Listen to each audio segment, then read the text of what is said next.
This is On Base, your one-stop shop for solving your most pressing B2B go-to-market challenges. Each week, hosts Chris Moody and Paul Gibson talk to sales and marketing leaders to get you in-depth insights and creative strategies to set your revenue teams up for success. Hello, everyone. Welcome back. I'm your host, Ryan Schimmel, and today I'm super excited to be speaking with Randy Welch on mission-driven sales. Randy is an educator at heart, but found his way into the technology sector through his passion to ensure the safety and security of school students and staff. He works at Motorola Solutions, where he oversees education-focused sales efforts for the North America region and highlights the technology, safety, and security solutions schools need to solve their biggest safety challenges. Before Motorola, Randy served for more than 20 years as a school psychologist, special education director, chief program officer, and board member for multiple public and charter schools. He's also spoken nationally and internationally about a variety of education topics. Randy, welcome. I'm excited to have you on the show. Thank you, Ryan. I'm excited to be here. And, I always love listening to my bio. It makes me sound so much more impressive than I actually am.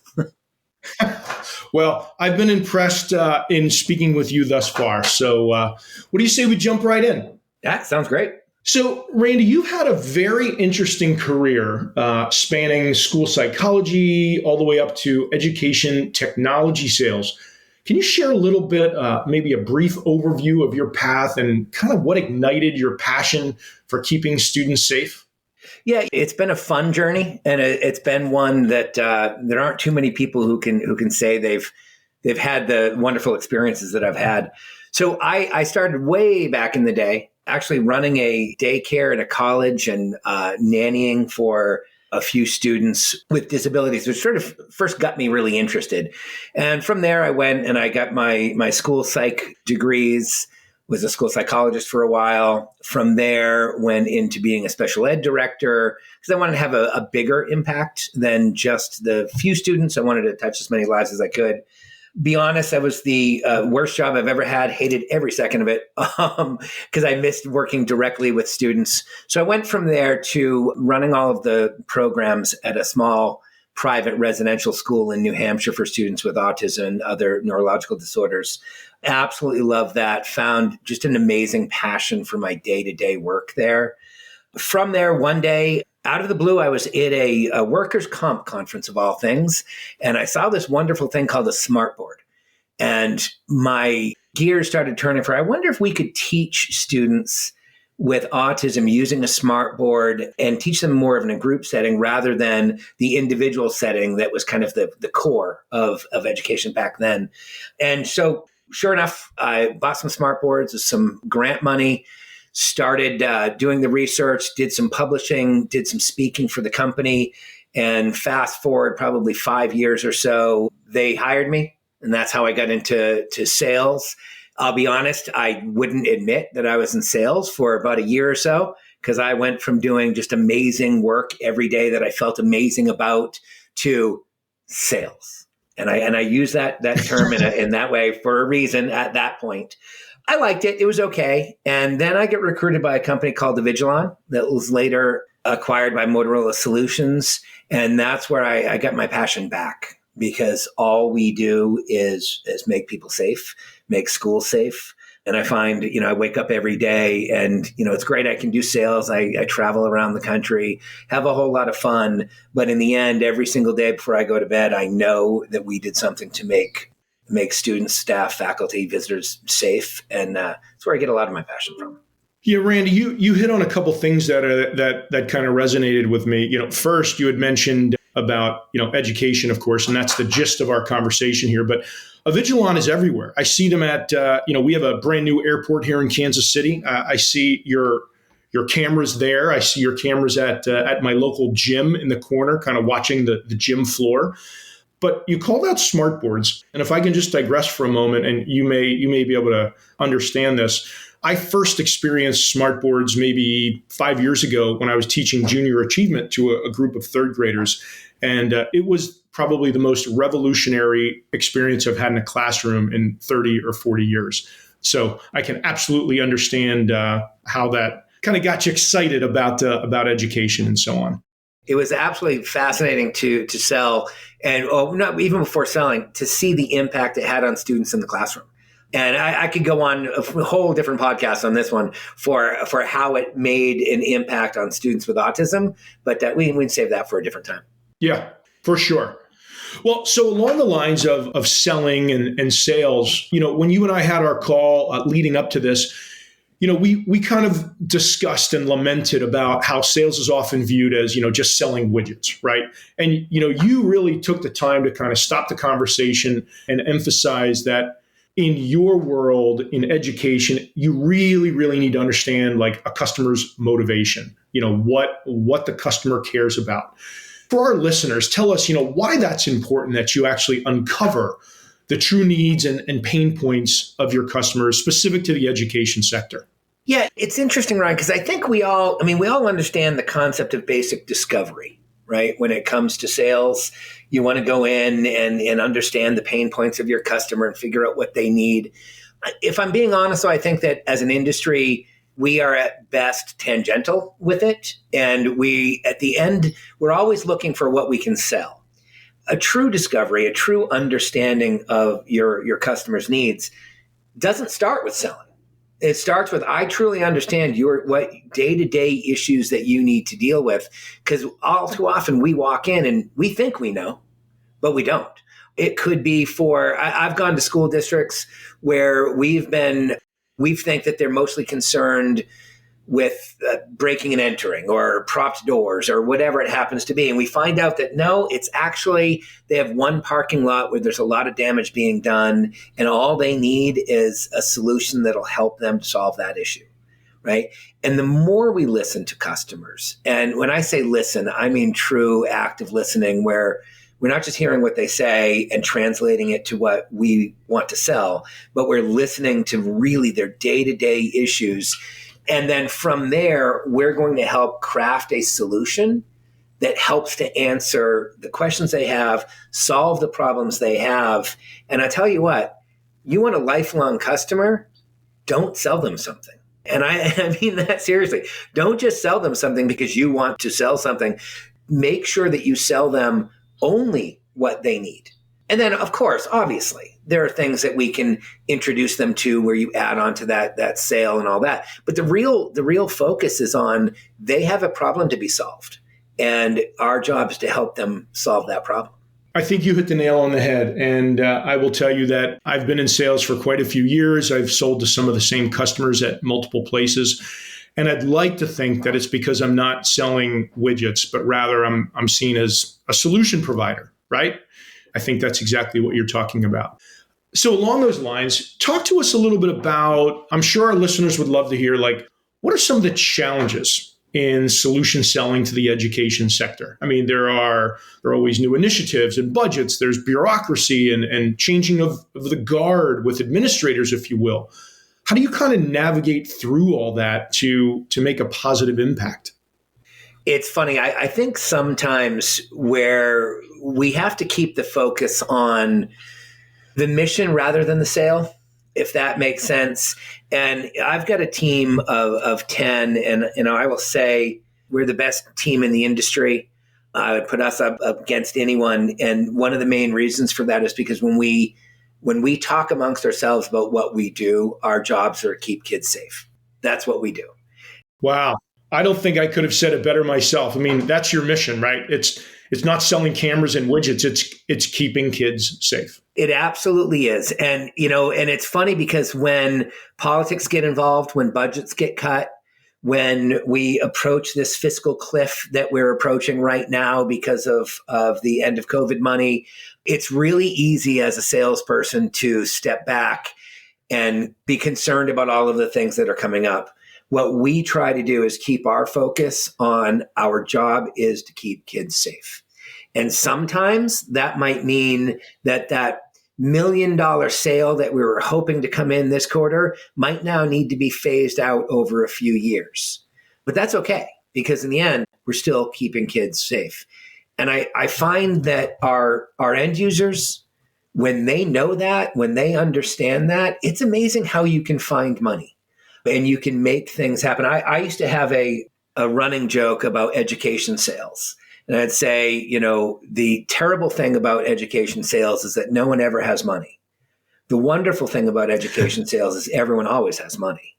It's just a matter of getting them to prioritize. And that it goes back to our former conversation is if we understand their needs, if we understand their pain points, then we can help to bump us up that priority list, right?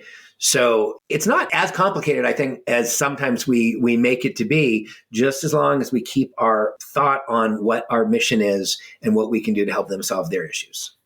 That's brilliant. So along the lines of, you'd mentioned like prioritizing, I'd love to know, if you could wave your magic wand, how would you like to see technology enhance school safety? And maybe what would be the right metrics to be thinking about that administrators should be maybe thinking about that'll really provide a positive impact? Yeah, it's funny you use that wave your magic wand. Back in my days as a school psychologist, that is one of the main techniques I would use for helping people to envision who they want to be. So using that same kind of concept, I will say right now, I am very fortunate to work for a company that kind of has that magic wand in that we are prioritizing safety. A little side note for a minute, I generally hate corporate mottos with a deep, deep passion. As someone who sat on the other side of the desk, don't speak corporate to me. It drives me nuts. But we have a new thing called Solving for Safer. And I absolutely love it. It's simple. It makes sense. Anyone can understand what we're doing. The reason I sort of digress on that is because the whole concept of what we're trying to do is create an ecosystem for schools so we can tie all of these things together. And so I'm not going to do a sales pitch, but that fits that vision of if I had my magic wand and I could wave it, what I would want. And what I think a lot of our decision makers and end users want is multiple systems that just naturally work together. Because right now in school safety, honestly, sometimes it's what we get most excited about today. So today, cameras are big. We want cameras. Well, tomorrow it's access control. The next day it's vape detection. The next day it's window film. It's the bullet resistant window film. So there are all of these different concepts that are out there, and it's kind of who's got the biggest marketing budget or what's made the news most recently. And I think what we really need to look at is take a step back away from the concept of multiple systems and start developing a singular system that all works together. There's a wonderful organization called PASS. It's the Partner Alliance for Safer Schools. They are the foremost in writing guidelines for developing school security. I'm on one of their boards. We are partners of theirs. And they have a concept of layers of protection. And what I'm trying to do, and my team is trying to do with a lot of our customers, is move them away from just thinking systems and thinking of those layers of protection, going all the way from district-wide to the property perimeter right down to the classroom, is what are we putting in place so that we're plugging all those holes that can lead to an unsafe situation? What are we doing as an industry to fill those holes in an overall plan rather than I'm just going to buy this and then buy this and then buy this? It's been a kind of a slow slog, but I think we're beginning to see the industry move in that direction and move away from just the most exciting thing that I saw at a trade show yesterday. Randy, this is brilliant. Anyone that speaks to you, I think, can hear the passion and the interest come through. We're not really talking about cameras here. We're talking about, to your point, making school safer, which is awesome. So I'm curious, you are leaving our listeners with something to ponder around, what's really most important. This is largely listened to by, marketers and sellers. I'm curious, is there a book or a blog or something that you would recommend that our listeners investigate? Yeah, so it's interesting you say that. One of the things that were very different from working in the education field to working in sales is the way we approach things, right? And in education, there's always teacher development. There's always, what are you reading here? What are you reading there? That's just not so much in sales. It's there. I just don't think it's as much. And I can't get that kind of educator out of my head I'm also married to a college professor. One of my daughters is a teacher. So I kind of always think in that way. So one of the things that we do as a team is every year we read a different sales book together. I choose the sales book, and then we do a variety of things. One of our QBRs is not at all a quarterly business review. It's just a focus on education and learning more about sales. One of my favorite books is Mike Weinberg's New Sales Simplified. And then along with that, he's got Sales Management Simplified. The title's a little bit of a misnomer because it's not new sales. It's basic stuff. It's very basic. He's back to the basics. I got a chance to hear him speak, and he's one of the few speakers that I found myself nodding along with the whole time, going, "Yep, you got it." And it's very basic stuff. And I think sometimes we have to get our salespeople back to the basics, right? The other one, and this one is very apt in education, selling sales right now, is Jeb Blunt's Selling in a Crisis. Fantastic book for how do you sell a non-optimal position? And that's where we are in education right now, is all that COVID money, the $250 billion in COVID money that's been pumped into schools in the last 3 years is going away. So if last year you had $100,000 to spend and to this year you have $50,000 to spend, something's got to go. So I think that's another book. And then his sales EQ as a former psychologist, is just, that's kind of like a Bible of sales for me. And then sort of my last one, and this one is a bit kitschy. I will say that when I had it with my team, I'm not sure they enjoyed it as much as I do, but it's, is it Jeffrey Gitomer, I think, The Little Red Book of Selling? I love that book. It's so blunt. I'm not sure how well it really fits into 2024, the current society we have right now, but I love just how blunt and straightforward it is. It's a great book. It leads me just a little anecdote for a second, if you don't mind. So because I have that weird background, I've come from sales and special education and all that, a lot of times I have people ask me, how is it different? How are those two worlds different? And I can sum that up real quick. The major difference between psychology and sales is that in sales, there's more money and less paperwork. So for anyone who's ever had to fill in Salesforce, trust me, it's a lot worse when you're in psych and having to do all of the reports you have to do. But the basic concept is the same. Someone has a problem. Your job is not to solve their problem. Your job is to help them find a solution to that problem, understand the problem, and figure out how they're going to get to a solution that makes sense. The only difference is in sales, we kind of know what we want to push, right? We know that we're gonna try to find a way that our product fits that solution. And for me, it's when I think of it that way, I realize there's really not that much of a difference between my previous career and this one. It's just clientele is a little bit different, amount of work is different, and the amount of time I'm on a plane is different. Well, Randy, thank you for that. And then finally, I'm sure our listeners may want to reach out to you. What's the best way to get in touch with you after the podcast? Through Motorola Solutions. So it is randy.welch, randy.welch at motorolasolutions.com. But yeah, I'd love to talk to anyone when it comes to sales, school safety, anything they'd like to talk about. That sounds great. Randy, thanks so much. It was great to host you on the podcast. I appreciate you sharing your thoughts and insights with our listeners. My pleasure. Thanks for joining us for On Base. If you enjoyed this episode, please be sure to share, rate, review, and subscribe on Spotify, Apple, YouTube, or wherever you get your podcasts. This show is brought to you by Demandbase, the only account-based experience platform built for sales and marketing alignment.